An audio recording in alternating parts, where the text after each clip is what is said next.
In most companies, pizza is just food, a reward after overtime, a cheap meal during a late-night project. But inside Amazon, pizza became something else. A management philosophy. A warning sign that a team had become too large, too slow, and too complicated to move with real speed. The idea was almost absurdly simple. No team should be so big that it needs more than 2 pizzas to feed them. Behind that simple rule was a much deeper question. How do you keep a company fast after it becomes huge? How do you protect innovation when success itself starts creating approvals, politics, dependencies, reporting layers, and endless coordination? Because this is one of the great tragedies of business. A startup begins with speed, then it grows and slowly becomes so complex that the organization starts spending more energy managing itself than serving the customer. Amazon's 2-pizza team was an attempt to fight that with structure. A structure designed to push ownership down, keep teams focused, reduce unnecessary handoffs, and make people close enough to the customer that they could still feel the urgency of the problem. This is the story of Amazon's 2-pizza team. The future of a trillion-dollar company can begin with a very simple question. Can this team be fed with 2 pizzas? But to understand why this mattered, we first need to understand the problem Amazon was trying to escape. In the beginning, Amazon was not the everything store, but an online bookstore. In 1997, Jeff Bezos wrote to shareholders about customer obsession and long-term value. The idea was not to chase short-term profit, but to build something customers would keep coming back to. That philosophy became one of Amazon's deepest cultural foundations. Start with the customer, work backward, move fast, invent continuously. And in the early days, that was easier. The company was smaller, the mission was clearer, the architecture was more centralized, and the people building the company could coordinate more directly. But then Amazon started expanding, and eventually Amazon was not only selling products, it was powering the internet through AWS. Every new business created new teams and new dependencies. This is where companies often misunderstand growth. They think the danger of growth is competition, but internally, one of the biggest dangers of growth is friction. The friction of waiting for another team, asking for approval, and aligning multiple departments before making one customer-facing improvement. Amazon saw this problem emerging. The company still wanted to be what Bezos later described as an invention machine, a large company with the speed, nimbleness, and risk-taking mindset of an entrepreneurial startup. But that is a very difficult thing to become because size gives you resources. But size also creates gravity that pulls everything towards slowness. At Amazon, the problem was not just organizational, it was technical. The company's systems and teams are both tightly coupled, so speed becomes expensive.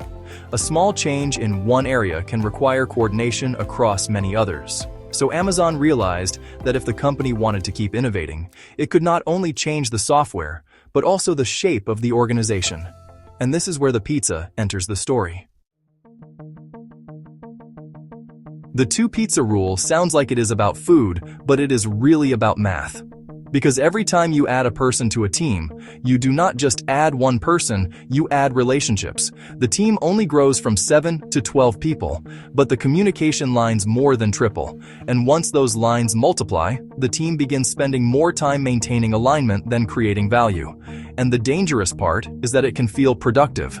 The team is busy, the calendar is full, the Slack channels are active, the meetings are intense, and the documents are long. But the customer does not experience meetings. The customer experiences the product. And if a team spends more energy coordinating internally than improving the customer experience, the company is slowly converting talent into bureaucracy. This is why small teams matter, because small teams can create clarity faster. People see each other's contribution, and they understand the mission. There is also a psychological effect. In larger groups, individual contribution can become less visible. People can unintentionally lean on the group, and responsibility becomes so distributed that no one feels fully accountable for the result. But in a small team, there is less room to hide. Not in a harsh way, in a meaningful way. Your work, decision, mistake, learning, and most importantly, your customer matter. That is why the two-pizza team is not simply a productivity hack, but a human design principle. It recognizes that people do their best work when they are close to the problem, clear on the mission, and personally responsible for the outcome. But there is a catch. A small team alone does not guarantee speed. A small team with no authority is just a small waiting room. So Amazon needed something more powerful than smallness. It needed ownership. Here is the mistake many people make when they hear about Amazon's two-pizza team. They copy the size, but they miss the system. They create smaller teams, but then those smaller teams still need approval from 5 departments. They still have unclear metrics, vague accountability, and very little control over the customer experience. At Amazon and AWS, two-pizza teams are designed to own a specific product, service, offering, or customer segment. Not a vague responsibility, but a real, end-to-end mission. The team is not just responsible for building something, but it is responsible for running it, improving it, measuring it, learning from it, and staying close to the customers who use it. In software culture, this is often summarized as, you build it, you run it. That phrase changes everything because when the same team that builds a service also has to operate it, the incentives become sharper. They cannot separate innovation from accountability. The team owns the life cycle, from idea to launch, operations, improvement, and the next invention. This is where Amazon's organizational structure connects to its technical architecture. As Amazon moved away from a monolithic architecture and toward microservices, the organization also needed teams that could own smaller, clearer pieces of the business. The technology became more modular, so the teams had to become more modular too. Because if your software is divided into services, but your organization still requires centralized approval for every decision, you have not really created speed.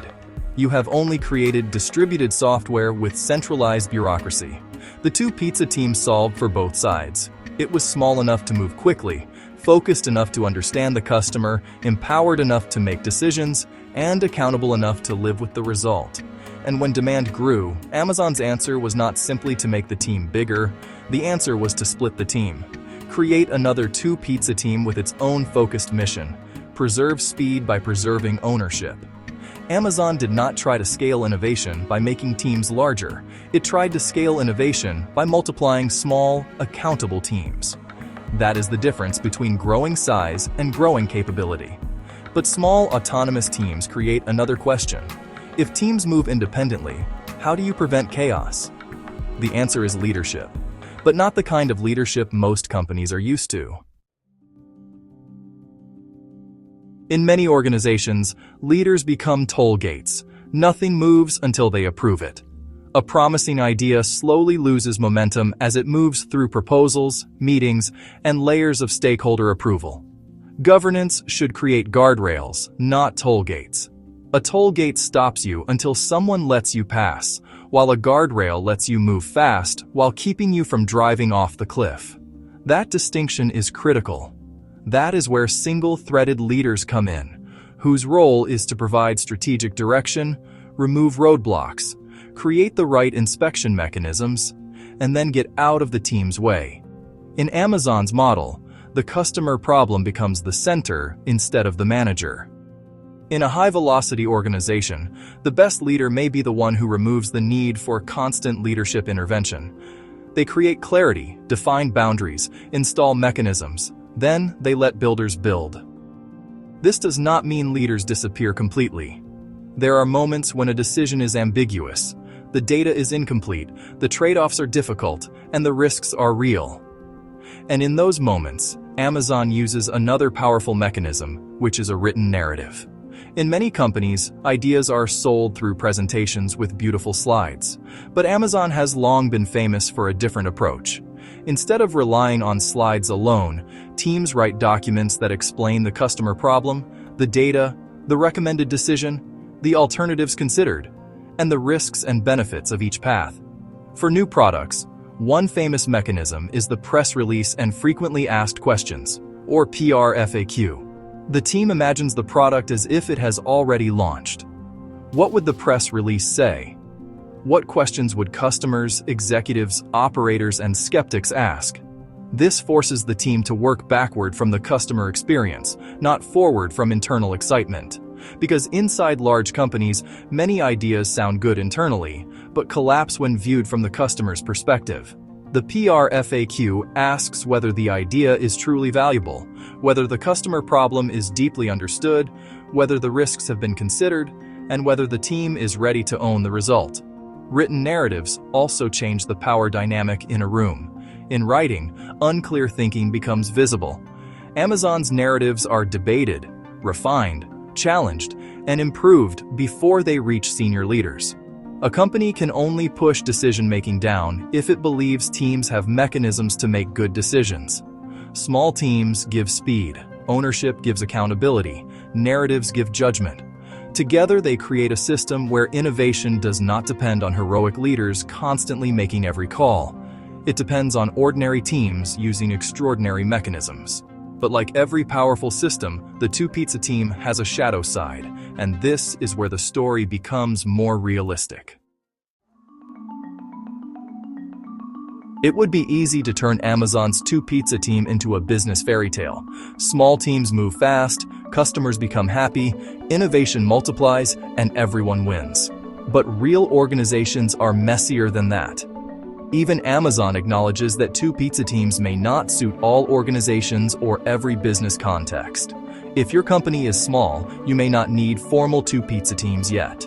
If your product is highly regulated, you may need stronger centralized governance. If your teams lack technical infrastructure, autonomy may only create confusion.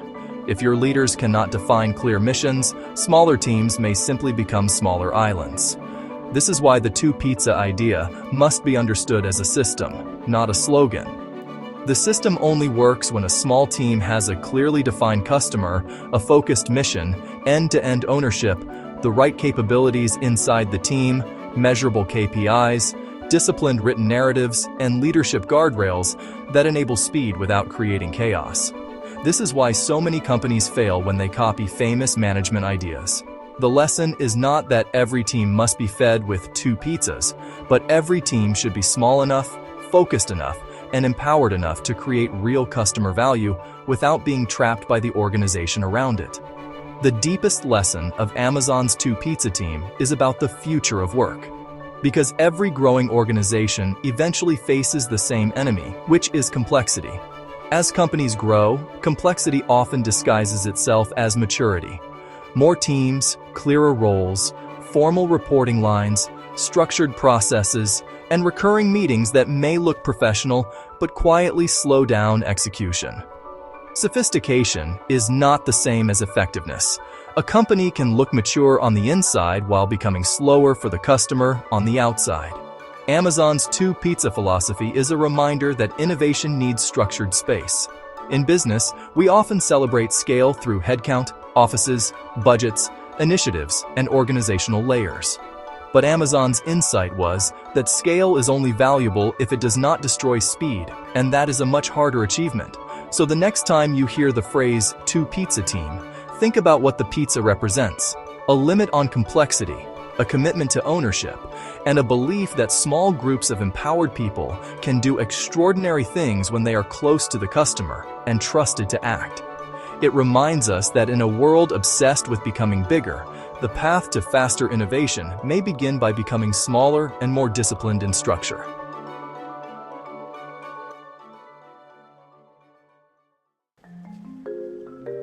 Here on Business Case Files, we dig deep into the world's biggest business scandals, hidden strategies, and the powerful people shaping our world. Our investigations go beyond headlines and asking tough questions to reveal what really drives decisions that impact millions. We uncover the rise and fall of corporate empires, the deals behind closed doors, and the people quietly shaping the business landscape. If you want to understand how money and influence really work, this is the place for you. We help you see the connections and real stories shaping our economy. Subscribe and turn on notifications so you never miss an episode.